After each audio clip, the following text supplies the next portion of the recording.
এই মাইকম্যানকে বলবো, এই ক্যামেরাম্যানকে বলবো, আজকে উপস্থিত আপনাদেরকে বলবো এবং আমার নিজেকে বলবো, যা হয়েছে হয়েছে।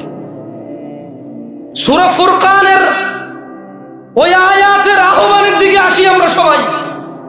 যা পড়ি নাই, চলে গেছে দিন, ফিরে আসবে না।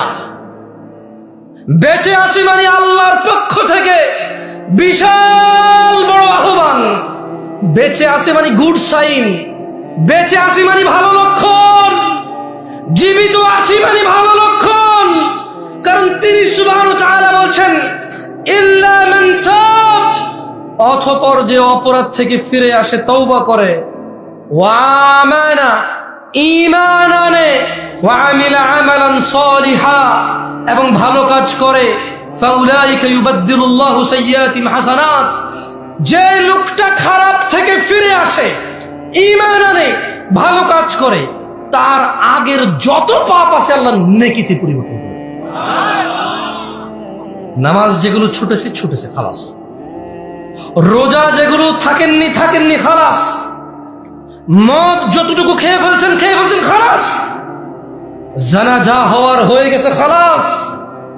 উদাসীনতা যা হওয়ার হয়েছে খালাস। এইখান থেকে এখন উঠবেন, সোজা বাসায় যাবেন, কাপড় চোপড় নষ্ট হলে পরিবর্তন করবেন, গা নষ্ট হলে গোসল করবেন, ভালো জামা কাপড় পরবেন, আর যদি পবিত্র হয় খালাস লাগবে না, ওযু করবেন, 4 রাকাত ইশা আদায় করবেন, যেটা আজকের এসা ছুটে গেছে। আল্লাহকে বলবেন, ইয়া আল্লাহ, তুমি বলেছো যদি আমি পিছের পাপ ছেড়ে দেই আর তোমার কাছে মাপ চাই, ওই পাপগুলো আর যদি না করি, তাহলে আমার পাপে যে গুনাহ হইতো ওই গুনাহগুলোকে তুমি উল্টা নেকির পাল্লা দিয়ে দিবা, ওজনটুকু। সুবহানাল্লাহ। সো ইয়া আল্লাহ, আমি বেঁচে আছি মানে ভালো লক্ষণ। জামশেদ মজুমদার বলেছে। জামশেদ মজুমদার তোমার কোরআনুল কারীমের সূরা ফুরকানের আয়াত পড়ে বলেছে যে বেঁচে থাকা হচ্ছে পৃথিবীর সবচেয়ে ভালো লক্ষণ। কারণ জীবিত মানুষ একমাত্র পারে তার গুনাহকে নেকিতে পরিবর্তন করতে।